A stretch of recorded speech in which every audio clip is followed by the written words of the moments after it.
Donald is a grown man who loves to play tricks on his friends. He lives with his cousin, Farrell, and is constantly visited by Vino. The young man is the son of Raisa, the owner of the apartment, and every month the woman receives the rent arrears. Despite this, she doesn't have the heart to expel Donald and Farrell, because she knows that they are very close to Vino. Later, the young boy goes to play with the other children in the neighborhood and the group decides to pay a visit to the abandoned amusement park a few meters from the house. While Donald is considering dropping out of college and giving up his degree, Farrell is about to enter university and has the help of his friend, Kayla, to choose a degree course. The young man is undecided between archaeology and psychology and, even though he knows that time is running out to make this decision, he can't make up his mind. Meanwhile, the children are playing hide and seek in the amusement park and, during the game, Vino ends up in an antique store. When he gets there, he finds a dusty music box and tries to open it, but can't lift the lid. Suddenly, a man appears and orders the young man to get out of the place, because it's not safe there. Immediately, Vino runs away with the box and runs back to the building where he lives. As he climbs the stairs, he bumps into Donald and the man tells him that his grandmother had a music box just like it. With the help of a penknife, Donald manages to open it and the young man decides to take the box home before his mother sees it. That night, Vino spends several hours looking at the object and realizes that there is a little clown that keeps spinning around inside the box while the music plays. In the early hours of the morning, Raisa feels a strange presence in her room and notices that the door has opened by itself while she was sleeping. But when she gets out of bed, she doesn't see anyone, so she decides to go back to sleep. In the morning, Vino shows the music box to his friends and, seeing the children mesmerized by the song, Kayla soon realizes that something is wrong. However, the young woman is in a hurry and rushes to meet her friend. She and Donald have an appointment at college and need to hurry to get there on time. Meanwhile, Farrell meets Raisa and the woman reveals that her house has been stinking since the night before. The woman believes there is a lifeless rat inside and intends to call the janitor to check. That afternoon, when Kayla and Donald return to the condominium, they discover that Baba, one of the boys who lived in the building with his mother, is eliminated. According to rumors, the young man took his own life with the help of a rope. That morning, his mother woke him up to go to school and, when she went into his room, discovered that Baba had died. Just then, Donald and Farrell decide to go to the young man's funeral and Kayla spots a red balloon flying over the building. Curious, the young woman decides to look down and is stunned to see 3 children playing together with very suspicious behavior. When evening comes, Vino goes to visit his mother's tenants and informs them that the music from his box has stopped playing. What's more, the lid isn't closing, so Donald asks the boy to leave the object at his house so he can try to fix it. That night, Donald and Farrell smell an unpleasant odor in their apartment and begin to investigate to find out where the smell is coming from. Just then, they are interrupted by Raisa, who rings the doorbell and asks if she can leave her son with them. The woman is on her way to the hospital because Lucy, another of Vino's friends, has just died. That afternoon, when she got home from work, the girl's mother took her to the market and asked her to wait in the car while the woman bought her birthday present. However, instead of following her mother's orders, Lucy decided to get out of the car and cross the road on her own. In doing so, she was hit by a bus and had to be rushed to hospital.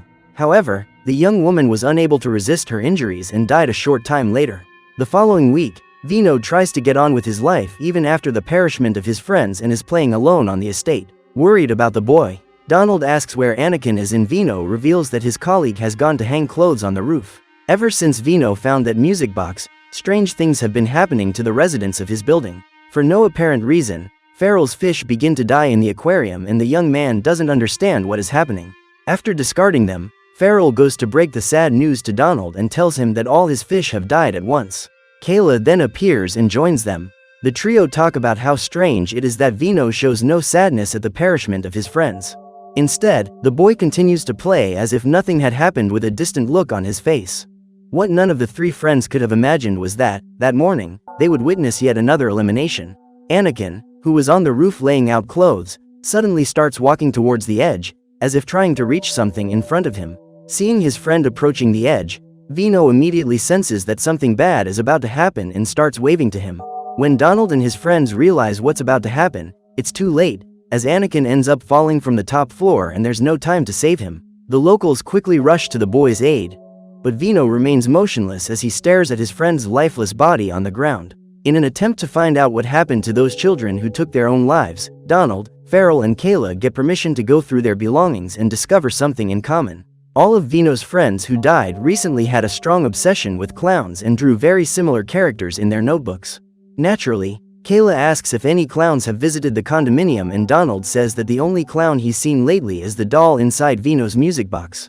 Another common thread between the three children is that they all went to the amusement park before they died, so the trio decide to go there to investigate. While looking for a clown figure, they find Raisa and discover that the woman has gone to take her son to the park to have fun. However, they separated a few minutes ago and the woman hasn't been able to find him since. Soon afterwards, Vino appears and reveals that he has seen a clown. Upon hearing this, the trio quickly run a red light and decide to go and talk to one of the park's employees, but the man tells them that there are no clowns working there. Suspicious that the employee is lying, Donald convinces his friends to break into the park at dawn to investigate and go in search of the clown. However, as they approach the merry-go-round, the trio spot a homeless man and decide to leave without even realizing that the clown they're looking for is right next to him. In the morning, Donald wakes up and realizes that both he and his friends have fallen asleep on the sofa. When he picks up his cell phone, he sees photos of himself sleeping and believes it was his cousin who took them. However, when Farrell opens his cell phone, he realizes that someone has also used it to take pictures of him, and the same thing happens to Kayla. As the door was locked and the three friends were asleep, they wondered who had taken those photos and a worry began to creep into their minds. That morning, Donald receives a visit from Nikki, who has come to settle an argument they both had on Twitter. In an attempt to smooth things over, Farrell invites the young woman in and says he'll make her some tea. Meanwhile, Nikki and Donald have a chance to talk in order to make up. At that moment, the girl spots some drawings of the clown over the table and goes into shock. Frightened, she leaves and says that everything is fine between her and Donald. Before leaving, Nikki throws some lollipops on the floor and goes to find her brother. Rocky is outside the building waiting for her when he discovers that, through her sixth sense, the young woman has identified the presence of an entity inside Donald's apartment. Searching the internet, Kayla finds a news story about Captain Peekaboo who, in 1997, eliminated 4 children aged between 5 and 10. The clown was quickly captured by the police, but the jury had to let him go because his alibi was confirmed. Since then, Captain Peekaboo has never been seen again. Looking at the photo of the clown, Donald notices that the gesture he is making with his hands is identical to that of the doll in the music box. So they decide to go and talk to Raisa in order to warn her that Vino could be in danger, but the woman isn't convinced by this theory. As Vino is the 4th child to have had contact with the music box, the trio believe that the clown may be after him, but Raisa doesn't pay much attention to what they have to say and goes home. Just then, Farrell receives a call from Baba's mother and the woman asks if he called her the night before. According to the woman, there was a missed call from Farrell on her cell phone, but the young man claims he didn't call her. The young man tells his friends that Lucy's mother and Anakin's grandmother said the same thing, but Farrell doesn't even have their numbers saved on his contact list. That evening, Donald is on the terrace when he receives a message from Nikki. The girl offers to help him if necessary, but he doesn't understand what kind of help she's referring to. When he returns home, Donald comes across the clown sitting on the floor, but when he turns on the light, the creature disappears. Suddenly, the music box starts playing, and Donald enters the house and doesn't even notice the clown behind him. Meanwhile, Farrell is in the laundry room putting clothes in the wash and Kayla is doing some printing on a copy machine. The young man is sitting in the laundry room when suddenly the lights start flashing and he becomes apprehensive, but tries to calm down as he believes there is no reason to be afraid. After making all the copies she needs, Kayla starts cutting the edges of the sheets with a guillotine when she sees some balloons floating past the window. Suddenly, Captain Peekaboo appears next to the balloons and the girl is terrified. As she tries to run away, she comes across an even more terrifying figure and accidentally cuts off her own fingers.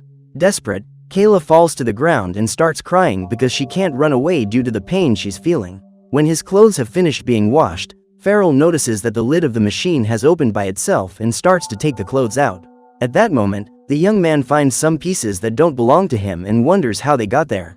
Suddenly, a hand comes out of the machine and pokes the young man's leg, and he doesn't think twice before bending down to check what it is.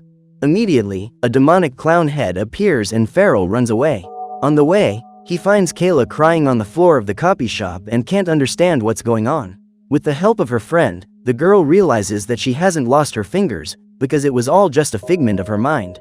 At that moment, Donald is in his apartment and finally finds the music box that has caused all those eliminations. Furious, the man picks up the object and throws it out of the window, causing it to shatter into dozens of pieces. However, when Donald returns home, someone knocks on his door and when he opens it, he finds the music box intact along with some balloons.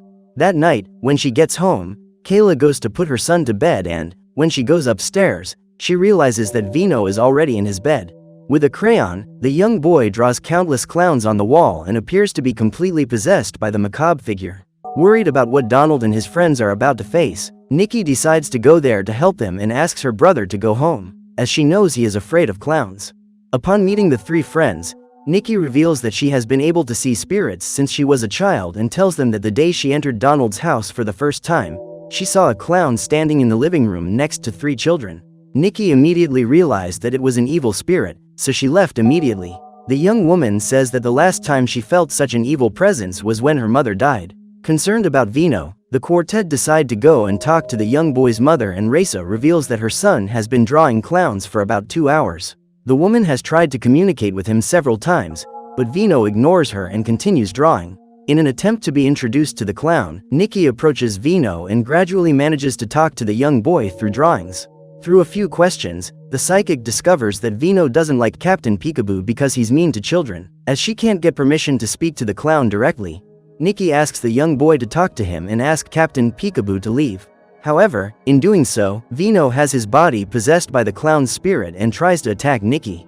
With the help of the other adults, the young girl manages to free herself from the attack, but Vino keeps trying to break free and is restrained until the clown leaves his body. On leaving the apartment, Nikki reveals that, now that he has claimed 3 victims, Captain Peekaboo is even stronger. While Vino was possessed, the psychic was able to access memories of the monster's past and discovered that he was eliminated by the relatives of the children he took the lives of. Because they were seeking revenge, these people not only caused the clown's elimination, but also attacked him painfully for several hours in a row. Before he died, Captain Peekaboo sealed his spirit inside the music box, and the moment Donald opened it, the clown escaped. It was he who called Lucy and made her cross the street when she was run over.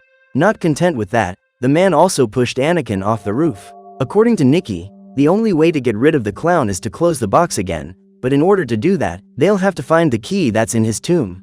While her friends accompany the psychic to the park where the box was found, Kayla keeps Raisa company, as the woman is afraid of being alone with her son.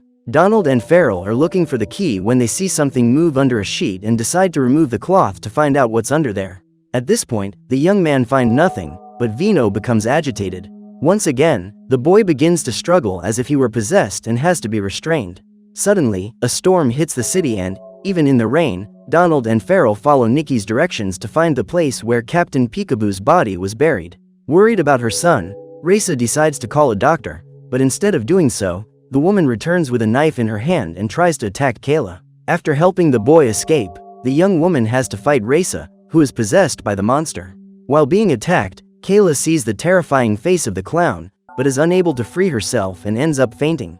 After getting rid of the young woman, Raisa takes the knife and goes after her own son. Slowly, she goes downstairs and looks for the boy. During the search, she opens all the doors looking for the boy and realizes that one of them is locked. So she tries to convince the boy to open it. When they finally find Captain Peekaboo's body, the two cousins start searching his pockets for the key and manage to find it.